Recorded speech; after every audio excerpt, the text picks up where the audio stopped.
take projection.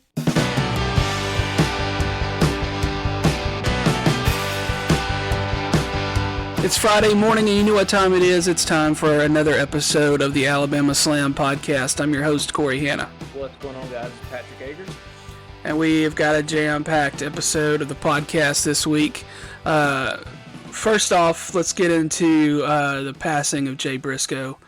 Sudden passing of Jay Briscoe. Just unfortunate and sad all around. I only saw like a match or two probably total from the Briscoes because I haven't seen a ton of their work. I just haven't seen a ton of Ring of Honor or anything else that they're in. So, but Patrick wants to talk a bit about it. So I'll just turn the floor over to you, Patrick. Yeah, man. When this came through, this I was surprised, and this bummed me out quite a bit, man. Because Corey, you're a little bit older than me.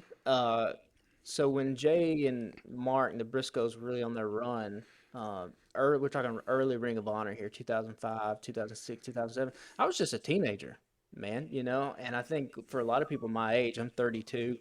If you were watching WWE at that time, the WWE product during that era it felt really sanitized and safe.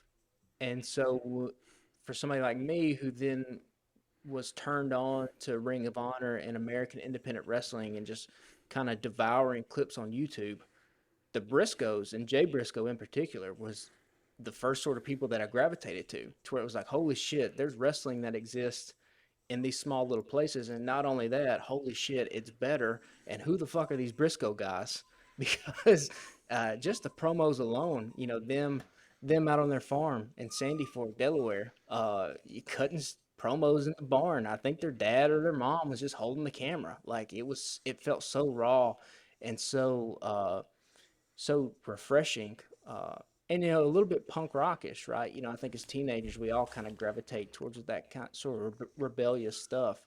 And then you just start watching the Briscoe matches, and I mean, it's for two guys, and for Jay in particular, to have never been on a big platform like WWE or AEW, to not have any kind of national television exposure, and to still make such the impact that he made, to the point to where, during his passing, you saw somebody like Big E tweet out and be like, hey, when we were starting the New Day, we borrowed, in quotes, a lot of stuff from the Briscoes. Like, they were so influential. Yeah. And if you want to start talking about the Mount Rushmore of Ring of Honor, Jay Briscoe's on there. I mean, I think a 13-time tag team champion. Jay Briscoe was a 2-time ROH world heavyweight champion. But I think the thing that struck me the most is, all the wrestlers and stuff, you just kind of scrolling through Twitter, not a lot of them talked about Jay Briscoe, the wrestler. Yeah. That came secondary to Jay Briscoe, the person. I saw a lot of that too. I like I said, I didn't really know much about him at all. But I've learned a lot just in the last few days, just reading Twitter and seeing people's reactions and talking about the father that he was, and how much he adored his kids and how much his family meant to him. And I apologize if y'all can hear my dog. She is crying and I can see her little nose sticking under the door. And she wants in here real bad, but I won't let her because she'll just grab some books and run off with them. But yeah, everybody talked about him being a dad, and there's a clip circulating that him rehearsing his daughter's cheerleading routine in their living room with her, and how cute that was and stuff. And yeah, man, it's just sad. It's sad, and it I wish I saw more of him while he was alive. They just had a huge dog collar match with FTR, and FTR. Dax has posted a lot about him in the last day or two, and I assume he'll talk about him on his next podcast as well. Yeah, you would have to. And you think it's kind of crazy. The Briscoes and FTR might have just had the greatest trilogy in all of tag team wrestling, right? So you want to talk about just the impact that somebody like Jay Briscoe is able to leave behind on an art form. And, we talk about this a lot, I think, on this podcast, and I think if pat ourselves on the back a little bit, I think we do kind of a good job of sort of situating professional wrestling as an art form rather than talking about a business that much. And so a guy, in a lot of art forms, it's not always the mainstream, mega millionaire stars that end up being the most influential. You look at something like cinema. How many people out there, casual movie fans, know like Igmar Bergman's name? You know what I mean, the Swiss director. But the people who are making movies uh, know that guy's name. Like Kurosawa, that's another one. How many people that are watching Marvel movies know a Kurosawa? But the people that are making those Marvel movies, they were for sure influenced by a guy like him.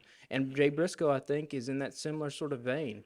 Never got any national television exposure. Unfortunately, probably due to the fact that they put out some homophobic tweets back in the day. But even then, in his passing, you saw a guy like Effie, who was really at the forefront of the LGBTQ representation in American independent wrestling. Effie being like, this dude was nothing but nice to me, and he changed later in life.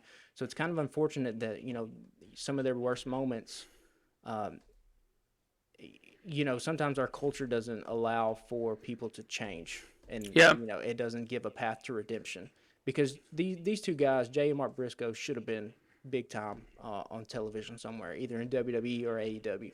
You cannot tell me that if the Briscoes would have came into WWE in 2012, they wouldn't have been one of the biggest acts in the company. I mean, they just have that kind of magnetism about them.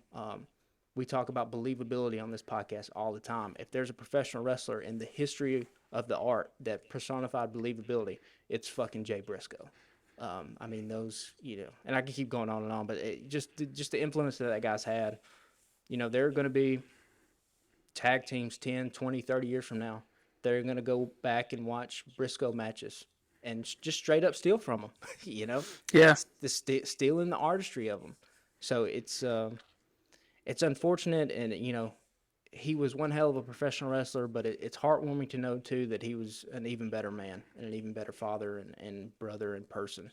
And so at least we can take some solace in that, and our condolences to his family. But Jay Briscoe will live on forever in the world of professional wrestling. His name won't be forgotten. And how many of us can say that when we pass, we make that big of an impact, not only on people's lives, but in whatever livelihood we've decided to dedicate our time on this world to, and that's a big part of it.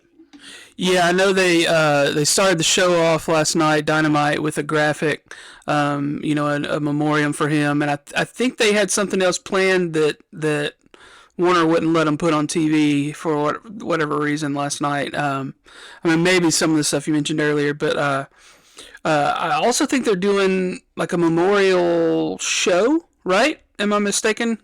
No, yeah. So after Dynamite last night, of course, they always film Rampage, and then after Rampage, since they were on the West Coast, which I guess was fortunate, it wasn't that super late, and so yeah, they filmed a Ring of Honor, or not Ring of Honor, a Jay Briscoe tribute show that they're going to put up for free on YouTube and on Honor Club and stuff like that, where they flew in some guys. I saw some spoilers.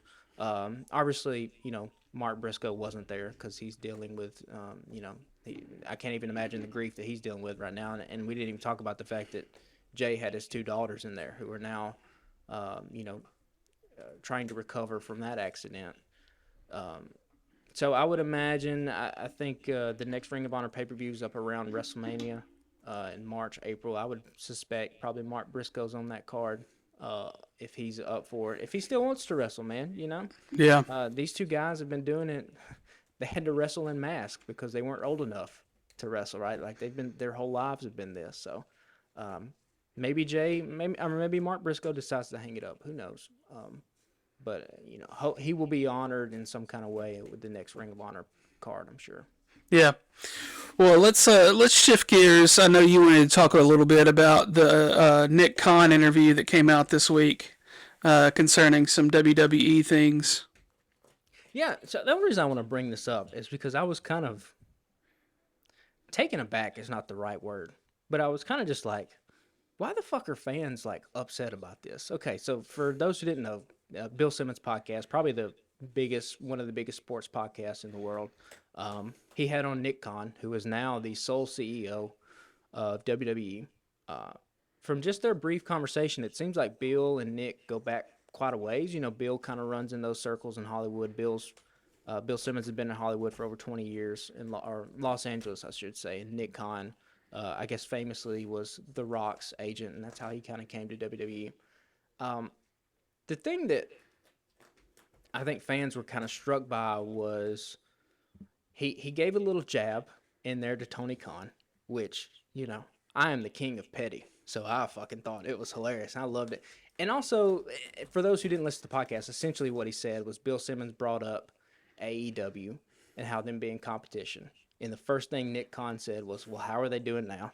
To the point where Bill had to correctly kind of say, well, they're struggling because, business-wise, I think they are struggling a little bit. Some pay-per-view, some gates are down, that sort of stuff.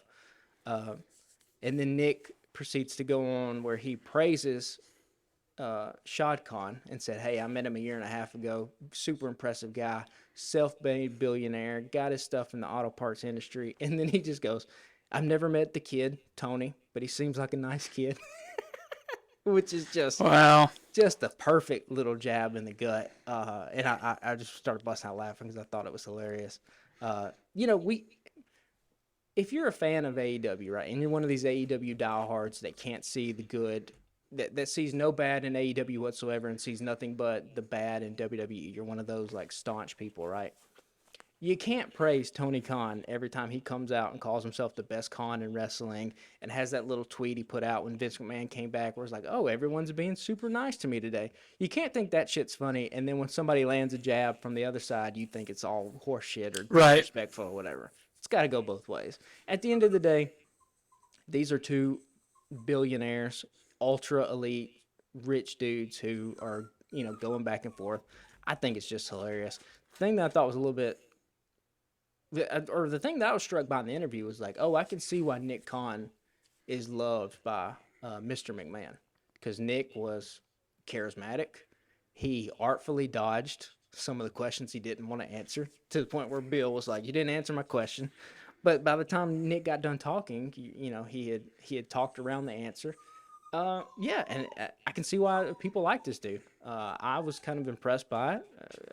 And, obviously the big thing that kept bringing up was the imminent sale of WWE, which at this point I think we're past potential. It seems like a WWE sale is coming to somebody. Now, whether that is during the podcast specifically, Disney was brought up, ESPN was brought up, Endeavor Media, who owned the UFC, their names were brought up. So it seems like Vince McMahon, along with the people on the board, are really exploring this, and it feels as if, just from listening to this podcast, it's going to be sooner rather than later. And when I say sooner, I mean with in the next couple months. Right. Because there's some TV deals that have to come up. And so obviously you want to get those things. You want to have a new buyer in place before people start negotiating TV deals.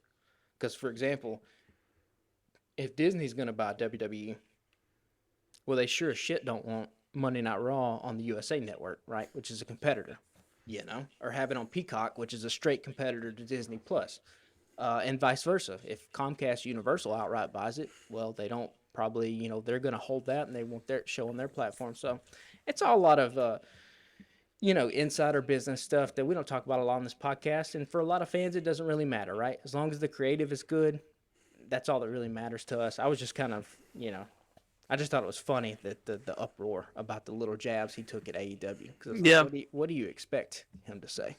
Right. So. Yeah, maybe I'll get a chance to go back and check it out. But I think we should get into a little bit of the SmackDown from Friday night. I thought it was a good night for wrestling in general Friday night. There was KO versus Sami Zayn,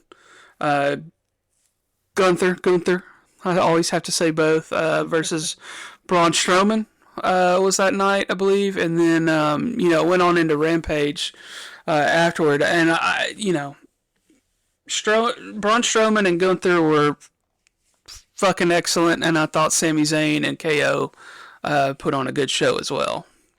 Yeah, I'm kind of mad because as much as I love Gunther, I actually remembered that I fast forwarded through a lot of. I didn't fast forward. I came to SmackDown, I actually watched it live, but I only ended up watching the main event, so I didn't see the beginning of it, and I didn't have time this weekend to kind of go back.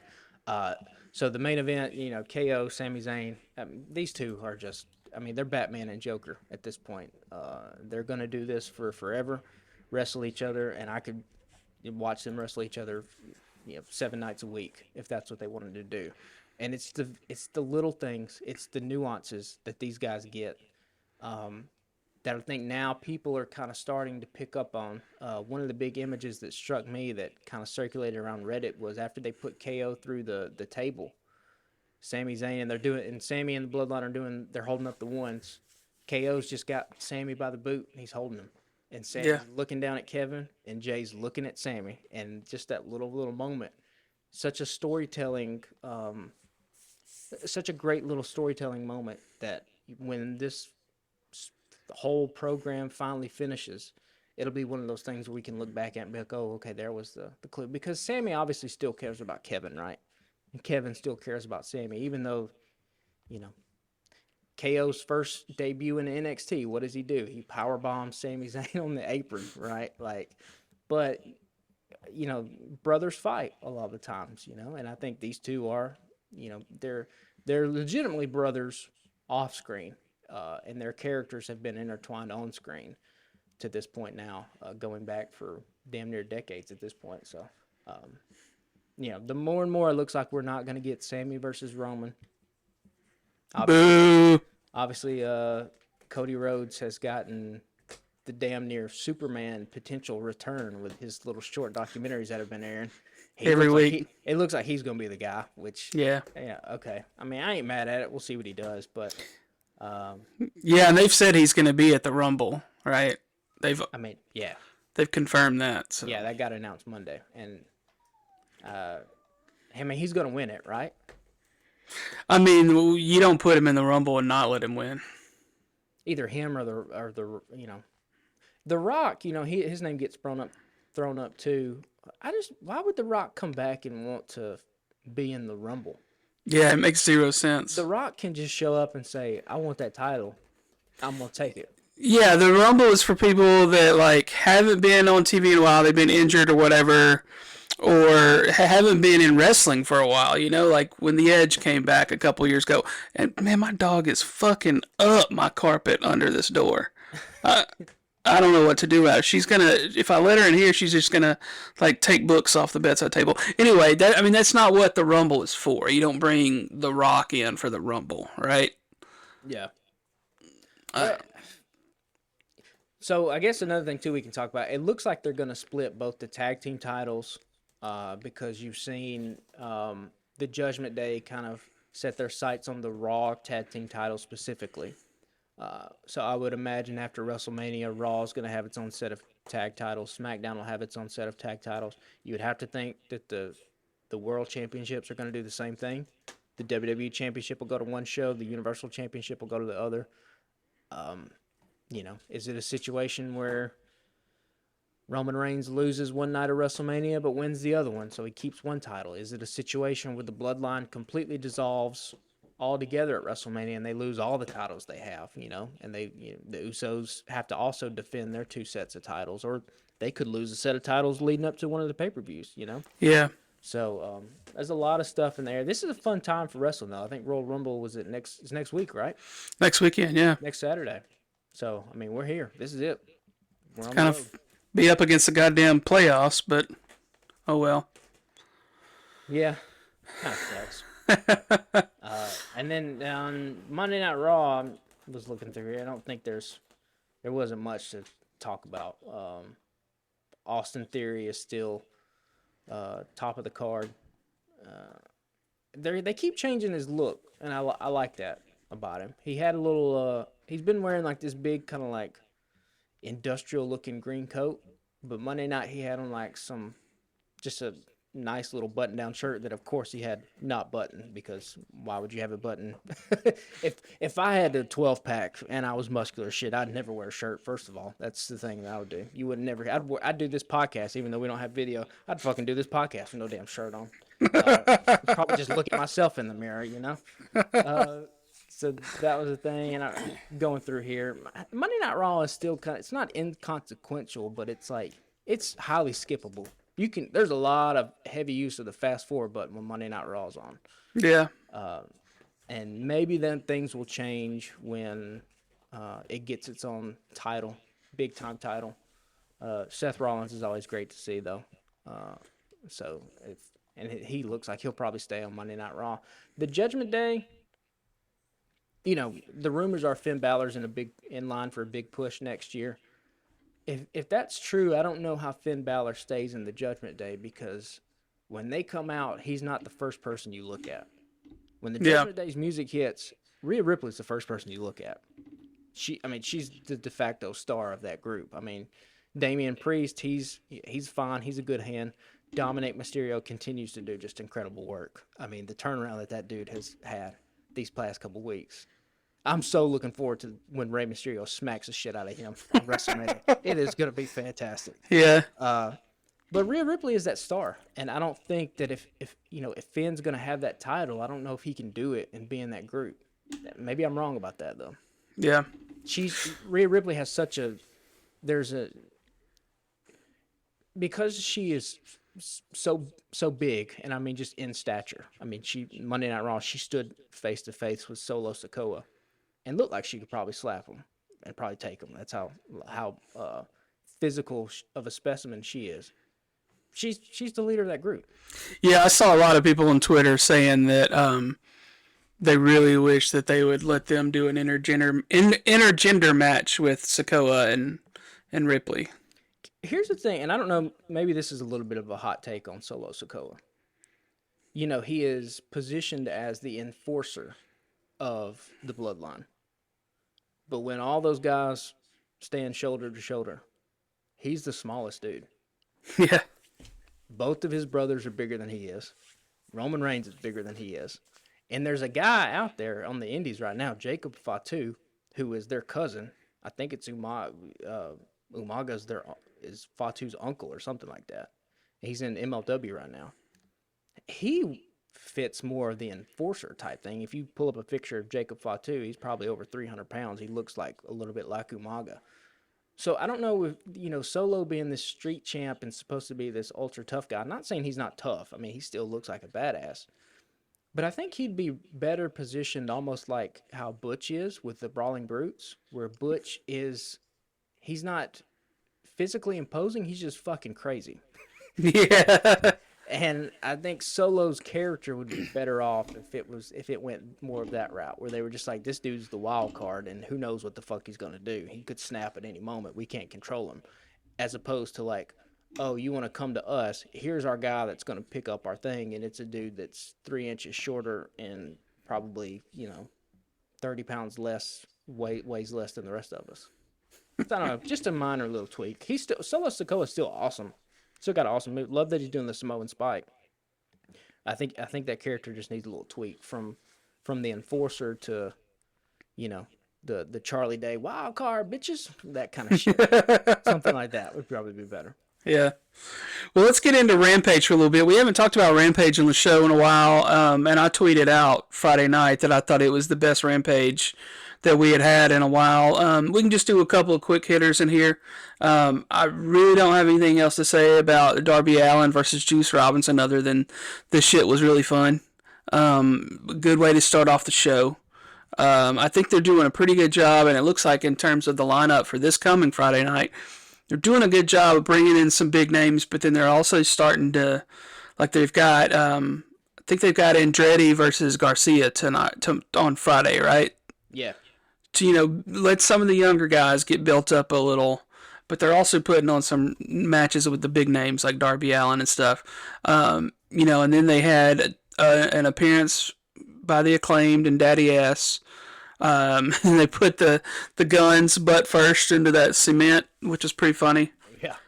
And then the Kings of the Black Throne, which was Brody King and Malachi Black, versus Julia Hart. With Julia Hart and Buddy Matthews versus Eddie Kingston and Ortiz. Hadn't seen our guy Eddie on TV in a while, so it was nice to see him back. Little tension between he and Ortiz throughout. But yeah, I mean, I was just happy to see them back. Here's what I find so funny about this Ortiz House of Black stuff is that we mentioned it on this podcast. So initially, when Ortiz stood up to House of Black, when they were all in the ring, right? If you'll go back and watch this episode of Dynamite, Malachi pulls Ortiz off of Buddy Matthews and Brody King is like, don't touch him. Ortiz then rolls to the outside. Malachi Black rolls to the outside and then kicks the ever-loving shit out of Ortiz.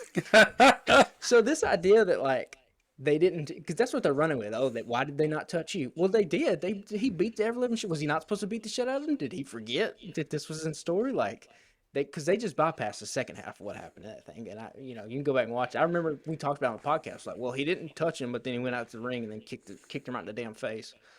Whatever, they've conveniently forgotten about that in AEW, as they do a lot of things. It's typical at this point. But I'm kind of a little bit intrigued by this story. I mean, it might just be because I really like House of Black and I really like Eddie Kingston. But yeah, I don't know. I mean, I would like to see Ortiz and House of Black, like, since they've taken Santana from him, or I guess I should say Santana took himself out of the company. Ortiz has kind of been on the back burner, and I love Proud and Powerful, or whatever the hell their tag team name was. Yeah. Well, I mean, Kingston will be on Rampage tonight if you're listening on Friday when this releases, so I'm sure that all of that will be addressed. I am looking at the notes from Rampage on the AEW website, and it says at the very end of the recap of that segment, it says Eddie didn't realize that Julia Hart was behind him, and Ortiz questioned Eddie. He said, "You gonna hit a girl?" But Eddie didn't realize it was Julia behind him. He thought it was Buddy who was behind him. Black finished off Kingston and then pinned him, and after the match, Malachi Black told Ortiz, "You did good."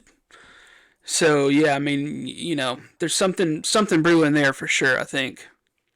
Yeah, Julia Hart has one hell of a damn blood-curdling scream, too. Yeah. Like, kudos to her. Yeah, and whoever's putting her wardrobe together is doing a great job. I mean, that look fits her really well. And I mean, it's way better than the cheerleader persona she had going on. Well, yeah, she went from cheerleader to goth Stevie Nicks. Yeah. So that's an upgrade. Yeah. The next segment was kind of, I guess, a throwaway. It just gave Jeff Jarrett and Jay Lethal and them something to do with the Golden Globe winner, Paul Walter Hauser. And I watched the Golden Globes, but I don't remember what he won for, because I just remember thinking, I don't recognize this dude, and I didn't recognize what he won for, because I'm a little out of the loop on my entertainment for the last year. Yeah, me too. I didn't see what I saw him in was that Clint Eastwood movie? Was it Richard Jewell about the Atlanta Olympics? So he was the main guy in it. I thought he did a really good job. And I had known, like, from watching that movie, like, he's a big wrestling fan. And you could tell straight away he was a huge wrestling fan, because he referenced, like, I always bypass Connecticut and go to Jacksonville.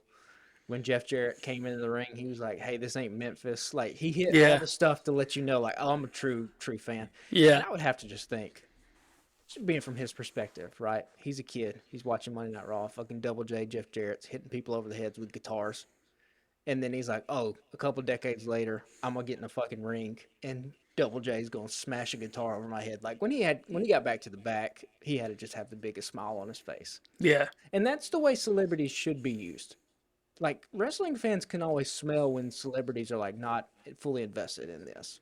And it comes off, like, terribly. Which I think is why Bad Bunny has been such a success for WWE. It's why Logan Paul, to some extent, too. I don't think Logan Paul was a wrestling fan, but I think when he started training, I think he just got it and fell in love with it. And you can tell he was working really hard at it. And I think wrestling fans appreciate that. Stephen Amell, huge wrestling fan when he was doing stuff with Stardust. So I think it's cool to use celebrities in that kind of sense. The Bow Wow shit, I'm glad that they stopped that, because you could tell he didn't give one fuck about anything. Yeah. They couldn't even focus the damn camera right when he had to do his little promo. So, and I guess that has gone by the wayside, because that was we ain't seen nothing about it. So, there was a headline yesterday that said they've officially moved on from that. So, that's good to know. But Hauser, I thought it was great. I kind of loved this segment, actually. I love Jay Lethal and Sanjay just cheesing it up with the Golden Globe. The Golden Globe in the camera. It was great. Double J, we have to apologize to him. He's been nothing but fantastic. He's been entertaining. I mean, but it's getting a little old pretty quick on me. I'm not gonna lie. I don't want to shit on him too much, but, like, come on now. I think he's been great. I think he's been a massive get. Because even, I mean, you could say, okay, that spot needs to go to a younger guy, but like, is a younger guy gonna be as entertaining? I, Well, I don't know. It's got to be good TV at the end of the day. it was entertaining last night. We can get into that in a minute when we get into Dynamite. But I did think the way they used him on Dynamite was fun. But let's touch on the street fight real quick with Ruby Soho and Willow Nightingale versus Anna Jay and Ty Mello. Kind of thought that Nightingale fucked Anna Jay up pretty bad when she missed that table. Yeah, that was a hell of a spot. That was brutal. She, obviously Ruby and Willow were doing the Dudley Boys throwbacks with the camo, and that Willow powerbomb spot is a classic Bubba Ray Dudley where he was powerbombing Mae Young and all those women. He was putting them through tables and shit. The difference is that shit was happening like in the ring. Right. Like Mae Young, he powerbombed her off the stage, but they clearly had like a little padding there and kind of shit like that. Willow just her ass went through the table and Anna Jay just smacked Yeah. concrete. Felt a little bad for her in that spot because that had to hurt. Yeah, she was sore that mark. But I saw some people calling Willow like, oh, that's Nia Jax 2.0.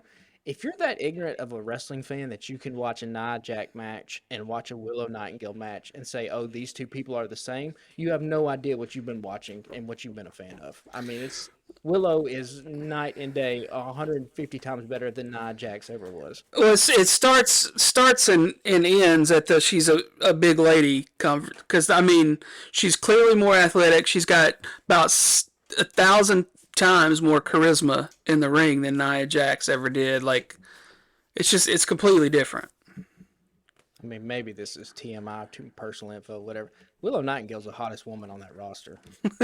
Let's just put it that way. I mean, put it that way.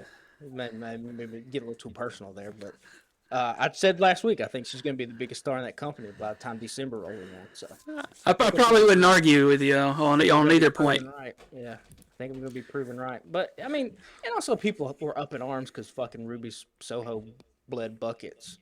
Even like Ric Flair, as much as I love Ric Flair, he, if anybody needed to just shut the hell up about bleeding buckets, it's that damn guy, right? With all the matches he bled buckets. But he was just like, hey, I don't want to see women bleeding. And it's like, oh, well, then that's just misogynistic, right? Like Yeah. if your critique of this was, I don't think the blood is necessary to tell a good story. Okay, that's a valid criticism. It was a street fight. Yeah, I think it's a valid criticism. I don't think it's the right one. But at least it's valid, right? And it can be applied. The same critique can be given to somebody like John Moxley. But if your thing is just like, oh, I don't want to see women bleed in wrestling, all right, well, get with the times. That's all I can tell you. Like, Yeah. if the men can do it, the women can do it too. If it's too gratuitous for you, then that, I guess your mileage may vary on that. But there were a lot of like sneaky little misogynistic comments on Twitter, Yeah. that sometimes wrestling fans can be stupid, but whatever. Well, let's get into Dynamite last night. Like I said, they led off with a graphic honoring Jay Briscoe, and then they got into Orange Cassidy versus Jay Lethal. It was announced earlier in the afternoon that Double J and that crew would not be allowed to be ringside if they interfered in the match, that Sanjay Dutt would be fired. And then Danhausen appears as an usher and asks them for their tickets when they show up ringside, which I thought was kind of funny. And then it cuts to best friends Chuck and Trent walking in the first row with a thing of popcorn and the biggest fucking beer I've ever seen in my life, which I thought was pretty hilarious. They're just making their way down there just to go sit by him and eat popcorn. Solid ass match with Cassidy and Lethal. I know Lethal's one of your dudes, man. It's you get pissed that he gets put out there and gets beat all the time, but he's putting these guys over, man. And that's the thing. Like, I've just accepted it. But when he first came in, I was hyped because I thought maybe they would use him in some kind of other capacity. It's clear that the only utility they really saw in Jay Lethal was, this dude's a good hand. He's a veteran. Let's bring him in here and let's let him put over some younger talent.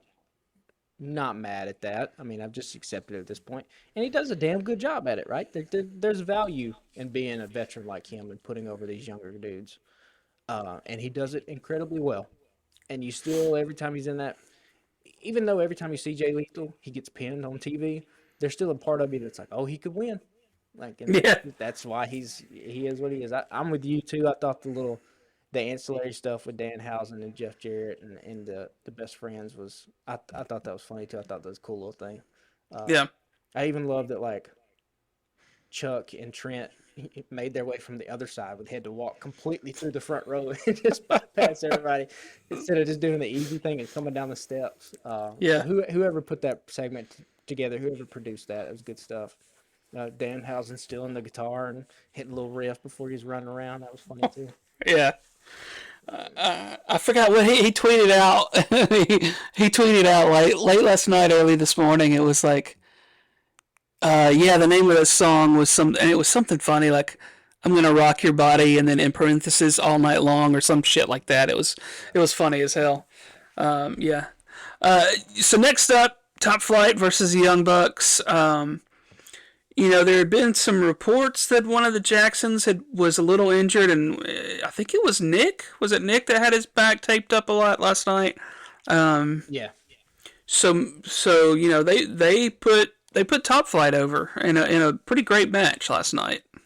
So Top Flight now, I think for the past 2 weeks, what they were in tag team matches against the Combat Club.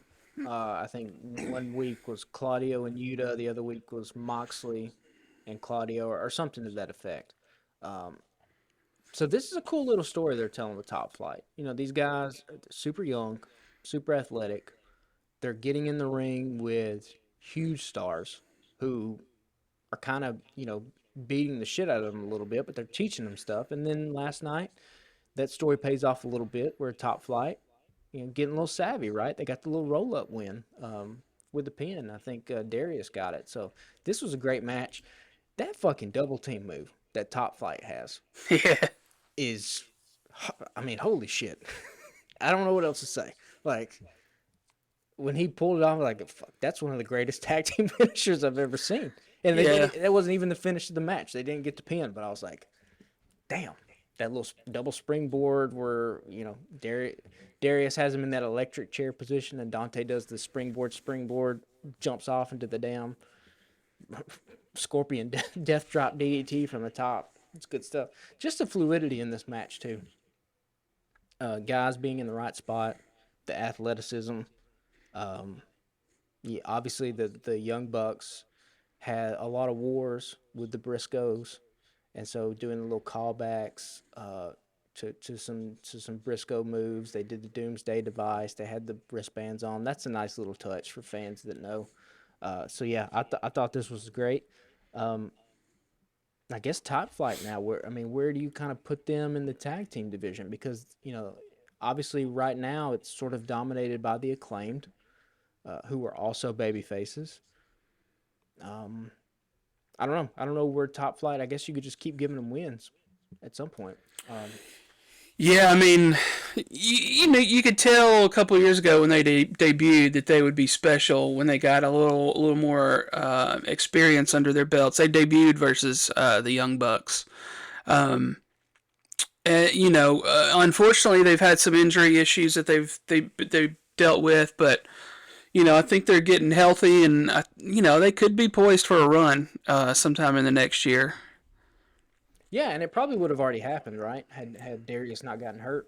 I think he got hurt. Didn't he come back in the same night he returned? He tore his ACL. It was pretty quick, He got yeah. in a car wreck or something like that. Yeah, it was a car wreck, I believe, yeah. So yeah, these two guys are, AEW is going to have to find their next generation of Young Bucks at some point. The Young Bucks are getting up there in age, and I can see Darius and Dante carrying that torch of tag team wrestling. This high impact, high velocity, damn athleticism all over the place. That's what those guys have. So yeah, cool to see. Well, next up was Jake Hager versus Ricky Starks, our man Ricky, Stroke Daddy. He's putting together a nice little run, and I ain't mad at it. it was an entertaining match. He puts on the purple hat at one point, and they had a little back and forth there at the beginning of the match. So yeah, I mean, it looks like he's gonna probably end up going through a lot of the Jericho Appreciation Society, I guess, coming up. Yeah, I mean, they're probably going to do a rematch again with Chris Jericho. I mean, that has to be where it's kind of going, right? Yeah, Um, I mean, we talk about how much we love Ricky. Jake Hager has some utility too, and being a big guy who constantly loses. I mean, I don't even know when the last time he won a match on television was. Starks is still over as hell with the crowd. And you even saw him last night. He gets the win and then escapes and runs up the ramp with all the fans. Like, that's the way Ricky should be. I mean, Ricky's one of your guys. Like, he's one of your top 5 dudes in that company. So, yeah. They had the camera zoomed in on him perfectly at one point. He turns around, like he's running up the stairs. He turns around, and he shoots the deuces, yeah. up in the air, and Yeah. it was just a perfect shot. I thought it was awesome. AEW doesn't book this way, but in my opinion, they should. Ricky Starks should be one of the guys when you're writing television for the week. You got 5 or 6 guys, and you say, okay, they're going to be on television. What are they doing? Like, what's Ricky doing? What's Hangman doing? What's Danielson doing? What's Moxley doing? Like, these are the dudes that you build the show around. And Ricky has moved up into that echelon, I think. He wasn't there 6 months ago, but he's damn sure there today. Yeah. So next up, Bryan Danielson versus Bandito. If you didn't hear us last week, we had the whole conversation of this has kind of been pitched as Danielson's got to go through like the top 5 guys or whatever. And we ain't mad at it, but Takeshita last week is not a top 5 guy yet. He will be at some point this year. They put on a banger of a match, and then last night, Danielson versus Bandito. This is just Danielson getting to go out and have a bunch of fucking fun. I think that he probably went, like you said last week, he probably went to Tony and was like, "Hey, these are the guys I want to fight. Yeah. How can we figure this out?" Yeah. That's all this is. This is the equivalent of like being able to watch, be over Da Vinci's shoulder as he's like painting the Sistine Chapel. Like that's the level of greatness that Danielson's at. I don't know if we as fans are appreciative of just what the hell is happening right now. This dude, the greatest in-ring wrestler of all time, is putting on classic television match. This was a classic match. This was fucking bonkers from start to finish. Also, you got something in Bandito, man. They're in fucking Yeah. California. Bandito ain't been on television in a minute, and he's across from one of the most beloved wrestlers of his generation, if not the most beloved, in Bryan Danielson. And what's the crowd chanting? Bandito, Bandito. Yeah. This. I don't want to compare Bandito to Rey Mysterio because I think that's a sort of belittling how massive Rey Mysterio is as a professional wrestler. I mean, his influence is worldwide. But Rey Mysterio is getting up there in age, and so this new generation needs some sort of masked luchador like that they can look up to. And in terms of just the mask quality, that fucking Bandito mask is badass. People Yeah. love motherfuckers in masks, right? That's why Batman's got a fucking mask. Every superhero's got masks because masks are fucking cool. And especially one like Bandito, which I don't even know how they mentioned it last night. Like, I don't know how that motherfucker wrestles with his nose and his mouth being covered. Yeah. How are you breathing? But he's doing it. He's figured something out. Maybe he's got gills or something. Fuck, I don't know. On the side of his neck. He's impressive, man. Bandito, Yeah. he's a shit. And I knocked over my microphones, which is why I rattled it. Like I kicked it. But yeah, man. Bandito is fucking awesome. Danielson's awesome. Like, have they even announced who Danielson's gonna wrestle next week? I don't think so. Oh, Brian Cage. Oh, they did. You're right. Shit. So Brian Cage, another dude who's just a big fucking monster flippy guy, and they're probably gonna tear the house down next week for 20 minutes. And I ain't mad at it. Yeah, I mean, because anytime Cage has been on TV lately, he like you said, he's torn the house down. So I expect nothing less next week. Here's the big question coming out of this segment: Is it the right move to let Danielson beat MJF at the pay-per-view? Even if you let, like, even if you let MJF get the title back, like, the next night or whatever, Danielson has been on such a run. He's not had it yet. You haven't really hot potatoed the world title at all. There's only been 5 guys who have won it in the three or 4 years that AEW's been a company. Like, is it worth it to let Danielson beat MJF in an Iron Man match like he said he was going to do? And then to further kind of establish that MJF is really the fucking devil and this monster that's behind this mask, he comes up with an even more diabolical way to fucking take the title off Danielson. I mean, it's possible because, there's been rumors, not rumors, but like headlines and stuff the last week. They're like, oh, there's, people doubt over the fact that MJF can last in an Iron Man match. And then he even brought it up in his promo last night, right? Well, the reason I asked is because, like, MJF last night was a different character than what we've seen 2 weeks ago. And what we were complaining about was just like, hey, this MJF that we're seeing that's making, like, generic Asian jokes, like, I think I even theorized, like, he's doing it to try to get the crowd not to cheer for him, but this is not a good way to go about getting somebody not to cheer for you. It's bad. Right. But last night, you saw that fire. You saw in that backstage promo what made MJF just a generational talent, like what he said. Yeah. But then on the flip side, you have a guy in Danielson who's on the run of a lifetime. Just not having in-ring matches when your company in AEW, that's what it's built on. Your fan base gravitates towards people who can go when the bell rings, and they ain't nobody better of all time than fucking Danielson. So I'm just saying, I've just floated out there. It might be worth it to let Danielson beat MJF in an Iron Man match, and then to have MJF realize, like, if I'm really going to have this title and be the guy on top, I have to reach a level of insanity and evilness to where I have to be this dude who will be so damn ruthless to take what is mine from anybody and do whatever remains possible. Yeah. You know? I mean, you could be right. You could hit him with the DDP ring the next night, or not the next night, literally, but a couple nights later. Or have I don't know. I would have MJF do something like, I don't know, super fucking crazy. The only reason I thought of this is because Jay Briscoe, his unfortunate passing, but they ran a famous angle in Ring of Honor, was the Briscoes against Jimmy Jacobs and Tyler Black, who became Seth Rollins.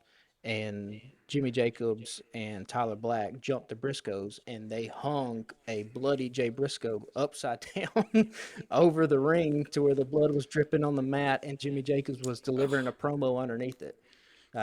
Shit! It hit that fucking level of, like, we're gonna do some crazy shit. So I'm not saying they'll probably do that on Warner Brothers television at any point, where they fucking hang somebody upside down as they're bleeding. But, like, if MJF is gonna be the devil, we gotta see the devil, right? Yeah. I mean, yeah, they've bad shit. So made that comparison many times throughout the last year. So yeah, I mean, and Danielson's the perfect guy to do it on. He's the perfect babyface to do something just absolutely diabolical to. Yeah. So I don't know. Just something on the back burner. If AEW had a writer's room, that's the thing. When you come in on a fucking random Tuesday or Monday or whatever, you throw that up on the whiteboard, right? Like, hey, if we have Danielson win the title, where do we go?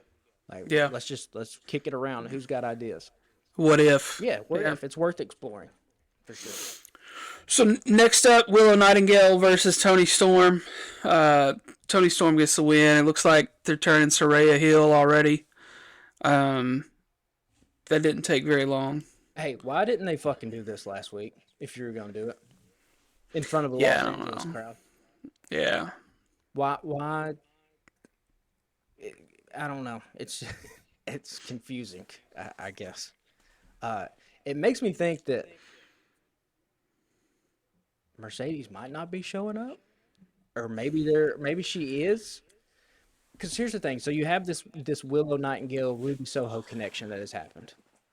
Well, as Toni Storm's promo last night, where she was referring to the WWE girls, where she was like, these AEW originals, they don't know what we know, right? Belittling them. Well, if you have Toni and Willow in a match together, One would then lead to believe that you're gonna then pull Ruby Soho and turn her heel and have her join the faction with Soraya and Tony Storm. But are you doing that because you see potential in Willow Nightingale and you also want Willow Nightingale to be a part of this big women's angle that you're about to do? Or are you pulling Ruby Soho over because there is no Mercedes Moné that's about to come into AEW and you have to find a third person? That's Yeah, my I don't know. That's a good question. Um, I don't know, man.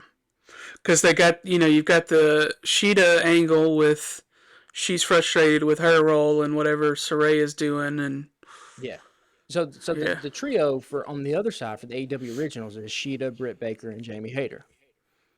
Well, if Mercedes is on the other side, then that's cool because you pull Willow to the AEW original side and you just insert her into the thing. But if you ain't got no Mercedes, you gotta get a third woman. And so the only other woman that's also been in WWE that you can pull this angle with would be Ruby. hmm, I don't know, man. I don't know. Yeah, there haven't been really been any more rumblings about Sasha Banks, aka Mercedes. Yeah, it's been quiet. That it's been quiet, so and they missed the opportunity to bring her in last week. So if they didn't do it then maybe she just ain't coming. Maybe she ain't coming. I'm just saying, like, if you were gonna turn, this was kind of an uneventful heel turn for Saraya and Tony Storm. They just kind of did it after the bell. There was no sort of rhyme or reason to it. Like they just started putting the boots to her, and that was just kind of it. Yeah, Why not do that in front of an LA crowd that was already hyped as shit? You know, they were hyped to see Jamie, and then you can have the heel turn happen against fucking Jamie Hayter. But again, like I said, it could be because they have to do it against Willow because they got to separate Ruby because they need a third woman. yeah, So I don't know. I mean, this is gearing up. It's going to be an interesting story when they finally get into it. And like we mentioned before, like there's a lot of fans online have already booked the WWE ex WWE people are coming into AEW and ruining the product. So why not just fucking make that a story and put it on screen? It's right there for you to do. yeah. And the women's division seems like it would be the perfect place to do that because it needs. Well, I don't want to say it needs that spark because it's definitely gotten better the last few months, but it was down for a while there. So I don't know. I don't know. You might be onto it. I do. Let's go ahead and move into the last match, the TNT Championship with Darby Allin versus Kushida. I didn't really know anything about Kushida. I thought the Marty McFly stuff was pretty cool. Yeah. I'm sure you can speak more to his career. Yeah, he's a New Japan guy, and I think his tag team was Time Splitters with Alex Shelley, and they were the junior heavyweight tag team champions for a couple of times. Probably they feuded with the Young Bucks. There's one I think I saw Kushida and Alex Shelley in one of the Wrestle Kingdoms I watched, where they just kicked off Wrestle Kingdom and they had like fucking four junior heavyweight tag teams. It was like the Young Bucks, Time Splitters, and I can't remember. Maybe it was Roppongi Vice and some other. And they just had like a crazy fucking spot fest to open up Wrestle Kingdom. Uh, Kushida's fucking cool, man. Yeah, He got a cool look about him, and Darby's cool. I love that. Like this has basically become Darby Allin's month in January. He's gotten a lot of shine in main event level spots. Um, and I say it all the time. Every time Darby's on television, if I was 14 years old, dude, be my favorite wrestler. I'd fucking paint my face in a heartbeat. Like he has something you can't teach in wrestling. You can teach arm bars. You can teach suplexes and headlocks and drop downs. You can teach somebody how to run the ropes. You can't teach somebody. You can't give somebody a reason for other people to root for them. It has to come from within somewhere, and it has to be something that the fans connect to. And it can't be artificial. It has to be genuine and organic. And Darby has that. Like I think even last night they might have showed a close up of like a kid in the crowd that had their face painted. Like that shit's important, man. Like at the end of the day, this is as much as you and I love pro wrestling. It is um, an art form that a lot of people fell in love with when they were kids, and it is best probably suited for kids. Just because pro wrestling, when it's at its best, it's at its simplest, where it's just good versus evil in a very simple sort of physical confrontation. It's easy for kids to wrap their head around in a way that, like, I don't know, fucking Game of Thrones or whatever the fuck, Dostoevsky's like not for the Brothers Karamov's not for fucking 12-year-olds, right? This shit's it's for adults who have life to them. But like pro wrestling it's for kids, and it's simple enough for them to understand. So you have to have people and characters that appeal to children. I think that was a big reason why Jungle Boy and Hook teamed up. Because hey, they fucking got cool ass hairstyles. Probably the coolest hairstyle tag team that ever lived. Uh, so I mean, there's a lot of value in having people like that, and Darby has that for kids, but he's also, you and I are fans of this dude, and we fucking got families and shit too. So Yeah. it's I think he's a superstar, man. I really do. He's another one of those guys where like a pillar that I'd be like, okay, what do we have Darby doing this week? Like we got to give something to him. And Sting just continues to just be. I love the pairing of Darby Allin and Sting. That was such a smart move. Yeah. Is Sting injured because he hasn't been physical a lot lately? I don't know, but I mean, I wouldn't have Sting. I would, you know. You want to save some of that anyway for. Well, when the pay-per-view comes up in March 5th, much like he has, I think the last three pay-per-views, you're going to put Darby and Sting in some kind of tag team match that has no disqualification, and Sting's going to get up on the fucking seats and jump off the shit. Like, that's what he's been doing. So, Yeah. it's January 19th right now.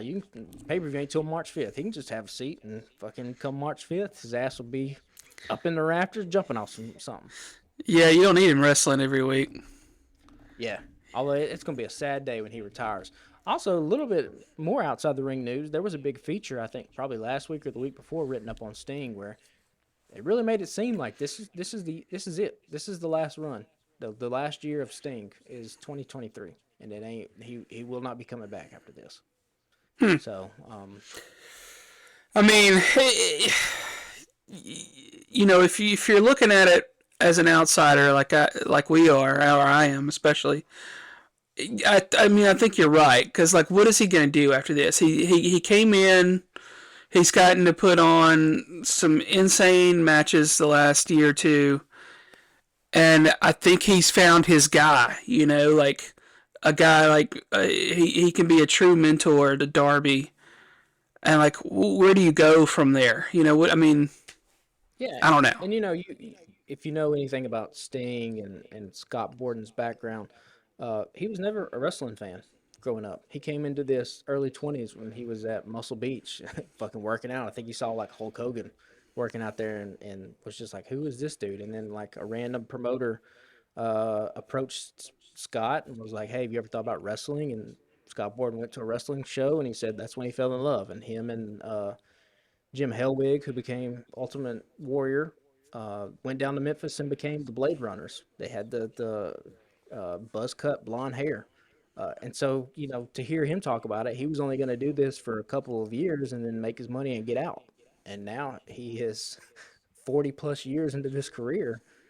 And you can't take Sting out of wrestling history. It goes all the way back to the damn 80s. Him and Flair. Flair really made Sting with that. I think it was Clash of the Champions where they did that draw. And then Sting with the face paint. Much like Darby, got over with the kids, and then just kept going.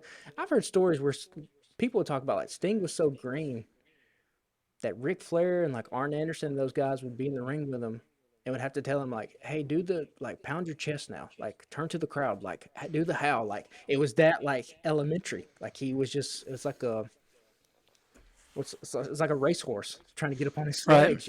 But when you finally train that horse, like fucking, he's had a career. Like, I mean, he's one of my favorite wrestlers of all time. And how many people get 40 plus years in a professional wrestling career? It's crazy that, so many contemporaries of his have unfortunately passed away, because wrestling is hard on people, and a lot of people have fallen into drugs and bad habits. And, a lot of people that Sting shared the ring with are just not here anymore. And so not only is it that Sting is still alive, but it's even more crazy that Sting is still competing at this age. Yeah. So it's wild. He never got the respect that he should have gotten from WWE. when he came in to do that run. He was always the holdover. Vince wanted to kill WCW one last time, so they did all that disgraceful shit with the WrestleMania with DX. If you're and also the propaganda that WWE engages in, there is no way, shape, and form that anybody that knows a lick about wrestling history would tell you that D-Generation X was as big of a deal as the NWO. No, the hell it was not. The NWO, when it happened, and when it was Hulk and Nash and Hall, and they were feuding with Sting, and Sting was up in the rafters, um, not saying anything for a year. That's when WCW was whooping WWE's ass in the ratings because that was the story. But of course, WCW doesn't emerge the victor of the Monday Night Wars, and so Vince McMahon, and he gets to write history, right? So he writes it where like, oh, Triple H and all, no, I mean kids were doing suck it's, but they, the fucking nobody's doing any more suck it chants or suck it gestures routinely now. There's a lot of fucking people still too sweeting out there. Yeah. And a lot of people still wearing NWO shirts. Don't see that many DX shirts, do you? See a shit ton of NWO shirts anywhere you go. We're fucking going to GCW Saturday night. Guarantee you there's going to be about 6 motherfuckers in there with NWO shirts on because that's how cool it was. Yeah. Speaking of GCW Saturday night, there's a lot of Huntsville connections for wrestling things happening in the not too distant future. I don't know. I assume you saw this that Danhausen and Jungle Boy were both announced for the Huntsville Pop Culture and Comic Con that happens every year at the VBC, and then Conrad Thompson's Top Guys weekend is going to be in Huntsville this year. Did you see that? I did see all that. Yeah, that'd be cool. Huntsville, Alabama's got we got a weekend here to shine and to see if we're a big time indie wrestling town because so much of, excuse me, part of the issue is that like indie wrestling has always been big on like the coast, right? Or like the Northeast, Philly, Baltimore, Boston, New York. Like that's kind of where Ring of Honor made its name. And then out on the West Coast, you had places like PWG, where the Young Bucks and Super Dragon and Kevin Steen, El Generic, all those guys. Indie wrestling's never really been big in the South at all. But now we have GCW coming to town, which is the biggest independent promotion in America right now. You have right here in our backyard, New South Pro Wrestling, which puts on high quality stuff. And they've brought in people like Danhausen. They're bringing in guys like Davey Richards, like big time legitimate wrestling names. So this is Alabama's weekend and Huntsville's weekend in particular, coming up Saturday and Sunday to really kind of show out.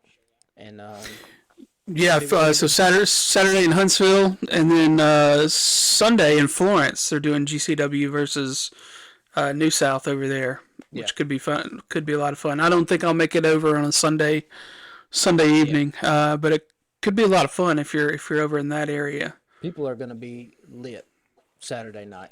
This shit's about to be wild. Wild. Yeah, I don't have any idea what I'm walking into, and you've told me to just get my head right about it. So. Oh, bro, it's gonna be Nick Gage is their champion. If you've seen anything about Nick Gage, he has a very, very, very devoted fan base.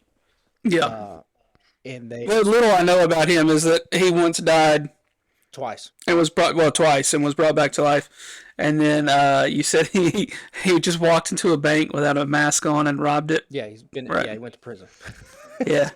And then he used a pizza cutter on Chris Jericho, and then they went to a Domino's commercial. Yeah. During AEW. It's MDK all fucking day. Nick Gage. And then they're big like Bussy, which is the tag team of Alley Catch and Effie. Effie has a very devoted fan base as well. Effie kind of leading the charge. If you don't know about who he is, he's kind of taken over that role of that like Colt Cabana had. If you are familiar with Colt Cabana, where it was like Colt wasn't on WWE or any kind of national TV, but it was just like making a good living as an indie wrestler. And I think Effie's kind of that blueprint now for this generation. Like he's on Twitch and He's probably got a podcast, I would assume. Yeah, he's got a podcast. Charismatic guy. There's a great match between Effie and Mance Warner that you can find on YouTube where basically they run through all the fucking greatest hits of WCW because old Manser's such a WCW mark, and they hit the fucking Dusty finish, and they hit the Sting coming down with the bat, and Sting was Marco Stunt and was laying everybody out. If you can find that match, I'm sure it's on YouTube somewhere. That's where I watched it. Effie versus Mance Warner was just absolutely fantastic stuff. But yeah, I'm looking forward to Saturday, man. It's gonna be hyped. Have you seen, is Mance going to be on the card for Saturday? I haven't seen it. I think he's the tag team champions, but I don't think he's gonna be there. He hasn't been announced. Huh. Okay. Yeah, I haven't seen anything. No about light it. bears and lariats. No fucking eye poke God. I wish he'd fucking show back up in AEW. Like shit. It was Yeah. one night, I guess. That dude, again, like I said when he debuted on AEW, if you give that dude consistent television time, Mance Warner, he'll be a star. So I think they must have thought highly of him because they gave him a whole goddamn video package. You know? yeah. So I don't know what maybe there's Ring of Honor plans for him when that gets started up. Who knows? Well, I think that's going to get it for the week, man. It was an exciting week and will be another exciting week moving forward. So next week we'll report back on, my first GCW experience. Is this your first show with them as well? I know you know about them, but have you ever been to a show? No, I've never been to a GCW show. I've seen matches. I saw a lot of their matches when they were in Hammerstein. Yeah. But no, I have not been to a GCW show at all. Well, it should be a lot of fun, and we'll have a lot to report back on next week, so y'all stick with us. We're on Instagram and Twitter at Alabama Slam Pod. I guess if you're going to search us on Facebook, be sure to search the Alabama Slam Podcast. Some other goobers out there, I noticed in a Facebook group this week, started a Facebook page called Alabama Slam that's just wrestling news or whatever. Like the world needs another one of those. They're stealing shit from us. That's how influential we are. I mean, I commented on the post when I saw it, and I was like, "Hey, did y'all search this?" And because when we did our podcast, I searched Alabama Slam Podcast. I knew it was a wrestling move from back in the day, but I was like, I just wanted to make sure nobody else was using that mantle and whatever. It doesn't matter. I could go on and on. But yeah, y'all, thanks for following us, and share us with your friends if you appreciate it, and we'll talk to y'all next week. Later, guys.